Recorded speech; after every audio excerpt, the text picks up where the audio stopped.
Hello viewers, and thank you for joining us on another episode of Crime Watch, where we highlight to you our roles and operations in a bid to strengthen our relationship with you members of the public. My name is S17. Members of the public are being reminded to be protective and safety conscious with a special focus on children. This follows a number of cases involving injury or deaths of minors as a result of lack of or no due care by parents or adults. One such sad development happened in Stone Ridge, and Crime Watch visited Southern Park Police and spoke to the officer in charge operations on this tragedy. We are greatly disturbed by cases of negligence or carelessness by parents or guardians who leave their children unattended. This has resulted in many children getting injured or dying as a result of these incidences. In a recent case, 2 children died following a fire that gutted their house after they were left alone by their mother. Initial investigations have so far revealed that the fire started as a result of a candle that was lit during the night. Our message to members of the public: focus on guarding against negligence or carelessness, especially on issues to do with child care. It is the responsibility of parents and adults to protect children and minors. Failure to do so tantamount to irresponsibility and negligence. Let us make sure that children have an adult person checking on their welfare and protection all the times. In another case, a 14-year-old girl committed suicide after being reprimanded by her mother against wayward behavior. Guardians are encouraged to seek the services of professional counselors should they face persistent problems with their dependents. This may help to prevent similar tragedies. The Zimbabwe Public Police is ready to ensure that the forthcoming by-elections are held in a peaceful environment. The Zimbabwe Public Police wishes to reiterate that as the country moves towards the forthcoming by-elections scheduled for the 26th of March 2022, all conveners of rallies, all conveners of public gatherings should strictly adhere to the provisions of the Maintenance of Peace and Order Act Chapter 11.23. It's not just a matter of notifying, but security arrangements have to be put in place so that when people are gathered, their safety, their security is guaranteed. The Zimbabwe Public Police also wants to remind conveners that it is their responsibility to ensure that whenever they are having their rallies, issues of marshals are prioritized. It is not the police we should look for marshals, but it is the conveners we should provide the marshals who are clearly identified, clearly visible, so that they are able to assist in crowd control. We are also warning conveners that whenever they are given communication by the police, they should try as much as possible to understand the import of the communication from the police. And if there are court processes which are in motion, we don't encourage them to invite people to come to the venues of the intended meeting, where at the end of the day you have people clashing with the police.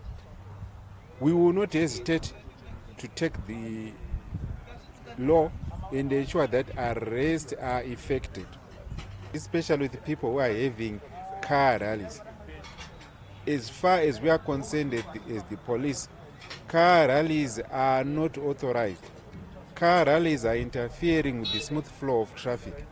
Car rallies are being used to block traffic, and in the process you have some people using foul language, obscene language, which is not allowed in terms of the country's laws. So we hope all conveners will cooperate with the police, all conveners will observe the law without fear or favor. We are also appealing to the conveners and their political parties to lead by example in preaching the gospel of peace, in encouraging their supporters, their membership, not to engage in acts of violence, so that at the end of the day we contribute towards the maintenance of peace and order in the country. Meanwhile, the Zimbabwe Republic Police has reiterated its zero tolerance on acts of criminality among members of the police service. Hence, anyone found wanting will be arrested. In the same vein, the Zimbabwe Republic Police wants to make it clear that the Zimbabwe Republic Police Command does not tolerate acts of criminality by police officers. Any officer who engages in any form of crime, in any form of corruption, is dealt with in terms of the country's laws. And above all, they face disciplinary action in terms of the police disciplinary code. And we encourage members of the public to come forward and report any act by a police officer which they think is criminal, so that investigations can be conducted. We confirm the arrest of 3 officers in Pumula who had stolen copper cables, and they will face the full wrath of the law.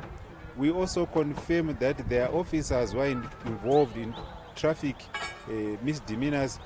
They again will face the law. And the same applies to people who are involved in smuggling. Those who want to connive with officers, those who want to influence officers so that they don't perform their duties properly, that they will also be arrested besides the officers. We take a short break. Join us in the second segment.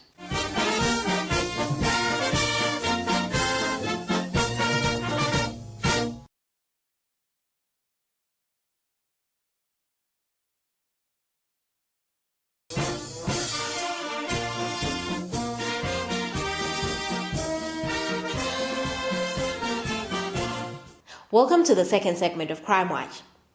ZRP Kadoma Rural apprehended one murder suspect and are also looking for another murder suspect following 2 different murder cases. Let us hear more. ZRP Kadoma Rural received 2 disturbing murder cases within the last 2 consecutive days. That was on the 3rd of March and on the 4th of March. The first murder case occurred at the Glasgow Business Center, where an 18-year-old boy called Felix Tengera of Gobi origin stabbed one of his syndicate members in illegal gold panning at the back with a Colombian knife. The accused person ran away soon after committing the offense. The deceased body was taken to Kadoma General Hospital, and the matter was reported to the police. Kadoma Rural, CID and K9 Kadoma resulted in the accused person being arrested some few minutes after commission of the offense. The accused was taken to court to answer his allegations. He was remanded in custody. Investigations are still underway at police ZRP Kadoma Rural. In the other murder case, which occurred at Rooney Estate at a mine, the accused person, Patrick Makumbe, aged 22 years, had an altercation with his relative, and he stabbed that relative of his in the stomach. The accused, after committing this offense, ran away, and up to now, as we speak, has not been arrested. We appeal to anyone with information which can lead to the arrest of this Patrick Makumbe to call Kadoma Rural Police or any nearest police station. You can contact Kadoma Rural on the number 068-21-26-111. The accused last known address is Luana Village 2, Kadoma. Police in Manicaland arrested accused persons in connection with the robbery case where 25,000 United States dollars was stolen from a steel company. We received a robbery case in which 4 unknown accused persons had approached a guard who was at a steel company in Rusape. The accused persons manhandled him. They got entry into one of the offices and managed to break a safe, which they loaded into their getaway truck. The report was reported at ZRP Rusape and later referred to CID for further management. We got information that the suspects were from the Ma area in Seke. We managed to arrest the 4 accused persons who were based in Idema. They indicated that there was another accused person who was based in Rusape who had indicated the target to them. We also managed to arrest him. Moving on to our traffic safety segment. The Zimbabwe Republic Police would like to warn motorists who do not follow carriageway markings at intersections to refrain from this illegal behavior, which is one of the major causes of congestion. Crime Watch and Traffic Safety Council of Zimbabwe visited 2 major intersections in Harare and observed some drivers violating the law. We are at the intersection of Rekai Tangwena and Sambora Machel Avenue in Harare. To my left is the dual carriageway that goes towards the CBD, and it is divided into 5 lanes. As you can see, the inner lane has got a right pointing arrow, which means that all vehicles that are turning to the right must use that particular lane, and that lane only. Adjacent to that lane, there are 4 lanes that are going towards the CBD. It is an offense to go into the second lane and turn right whilst you are in a lane that is supposed to channel traffic into the CBD. During our visit at the intersection, we noticed that there was some form of what we call artificial congestion being caused by those drivers who are getting into the wrong lane. If all the 4 lanes to the left of the turning lane are occupied by cars, especially during peak hours, it means that at any one time we are going to have a group of 4 sets of cars crossing the intersection. But what we noticed at the intersection is disturbing and is causing a lot of congestion as people drive into the CBD. If someone chooses to use the second lane, which is meant for traffic going straight ahead, and delays traffic, it means he or she is going to block all the vehicles that are behind him or her as he waits or she waits to turn right, and the law says you cannot turn right in front of oncoming traffic. It means that whole lane is going to be delayed until there's a light change and that person illegally turns right and then goes away. In that way, people behind that vehicle will start moving. However, we also noticed a setup where even after that car is left, the other car behind, or car number 3, would do exactly the same thing. So in a situation where we may be having 100 cars passing through the intersection, we'll end up having 24 being delayed by a driver who is violating road traffic rules and regulations. The Traffic Safety Council of Zimbabwe would like to appeal to all drivers that as they approach an intersection, they must make sure that they have noticed the arrows that are pointing in a given direction of travel, and they must ensure that the moment they drive in continuous white lines, the law does not allow them to change lanes at an intersection.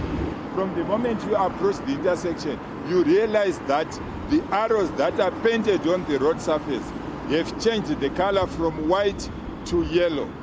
When a lane is marked with a yellow arrow, it means you must exactly do what that arrow is instructing you to do. You are not allowed to change from that particular lane into the other lane. It is an offense to cross the continuous white lines that are usually seen at the intersection. However, there are some intersections where there are 2 lanes that are turning in the same direction. One good example that we also observe is the intersection of Sambora Machel Avenue and Chinoi Street. Because Chinoi Street is a one-way and it has got many lanes that are running due south, you notice that the traffic engineer now ensures that there are 2 vehicles that are turning simultaneously, and they have enough lands to occupy in Chinhoyi Street. The Traffic Safety Council observed that instead of two vehicles turning in the same direction, motorists were creating an additional third lane. It is illegal for motorists to create an additional third lane and turn right into Chinhoyi Street. The Traffic Safety Council of Zimbabwe will join hands with the Zimbabwe Republic Police to ensure that such irresponsible behavior is removed from our roads. Any driver who uses a straight ahead lane to turn either to the right or to the left is violating the provisions of Statutory Instrument 41 of 2016, and the long arm of the law will surely catch up with them one of the days.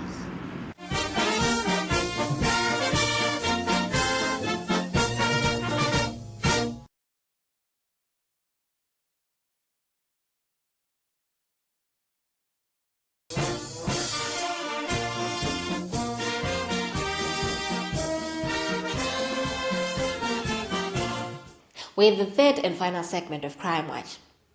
ZRP Mashonaland East Province Chaplaincy Office met with stakeholders, mostly pastors and school heads, to discuss matters to deal with crime prevention. Several topics were covered, which are sexual offences, domestic violence and drug abuse, to mention a few. We are gathered here to the event coordinate Gospel Crime Awareness Campaign. I do believe that in law, we call it crime.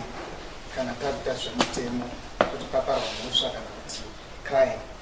In churches, we call it sin. And that's why today we are gathered together to discuss how best can we help our society, and working together with the Zimbabwe Public Police to curb crime in our area. I believe that God's word is the solution to everyone. That's why we need you, pastors. The absence of God's word in our life has led us to different forms of crime or sin. Tikufara zvikuru neprogram itarongerwa nemapurisa edu emuno marondera vachitaura nenyaya yekufighta against crime munzvimbo yatiri munayo. Ndanyanya kufarira zvikuru nyaya yemadrugs through our children, kuti tinogona kuziva sei kuti mwana apinda mumadrugs uye tingagone kuzvirwisa sei. Tiri kutenda kuti neplatform yavatipa tichavatorao kumachechi kwedu kuti vadzidzise youth yedu nemadzimai edu sevabereki kuti tizive kuti tingarwisana sei nenyaya yemadrugs uyezve nenyaya yemhirishonga mudzimba. Moving on, police in Chekutu arrested a drug peddler and seized some daha. On 14 February 2022 at around 0900 hours, a police detective stationed at CID Chekutu received information to the effect that there was a person who was unlawfully in possession of dangerous drugs. They reacted to information and carried out a search. They managed to recover loose dagger stashed in 3 times 20-liter plastic containers and 2 times 20 liters containers. The dagger weighed 16.09 kgs. They arrested a male adult aged 38 years, namely Charles Finifolo. The accused person was taken to court on 15 February, where he was remanded in custody. The case is still pending at court. As CID Chekutu, we would like to urge the community to continue supplying information of criminal activities so that as police we flush out such elements from the community. Detective Sergeant Neti Kundizeza gives us an update on arrests that have been made by CID Drugs and Narcotics. We're still continuing with our operation Clean Up Zimbabwean Youths. In Malikaland, we arrested a 56-year-old woman for cultivation of 143 plants of dagga with an average height of 2 meters. She claimed to be using the dagga for traditional purposes and that she was a traditional healer. The 56-year-old woman is not licensed to cultivate dagga. It still remains an offense in Zimbabwe to cultivate dagga without a license. In Odzi, we arrested a 43-year-old man for cultivation of 50 plants of daga with an average height of 1.8 meters. The two accused persons have since been taken to court and are remanded in custody. In Harare, we arrested two women for possession of 4,240 grams of heroin with a street value of 3.2 million Zimbabwean dollars. We also arrested a 34-year-old man for possession of 1,587 grams with a street value of 472,000 Zimbabwean dollars. The accused persons have since been taken to court and are remanded in custody. Before we come to the end of this week's episode, here are some people on the police wanted list. Police in Zimba are looking for Lakson Chiwanyuka of Roya Village, Chief Zimba, for a murder case. Blessing Munemo of Chinyemba Village, Chief Chirau Zimba, is wanted by Zimba Police for a rape case. Lastly, Charles Kwangwara, aged 41, of house number 4816, Mkoba 9, Gweru, is wanted by Mkoba Police for having sexual intercourse with a minor. Anyone with information that may help in the location of those people should contact any nearest police establishment or contact us on the following details. Visit our website www.zrp.gov.zw or email us on feedback@zrp.gov.zw. Link with us on our Twitter handle @PoliceZimbabwe. We are also accessible on YouTube channel Zimbabwe Public Police. If you fail to reach us through any of these communication channels, we have a national complaints desk which is manned 24/7, ready to offer you service. And the number is 0242 703 631. It has been a pleasure having you along. From me, Onesisa Sivanda, and the crew behind the scenes, pleasant viewing.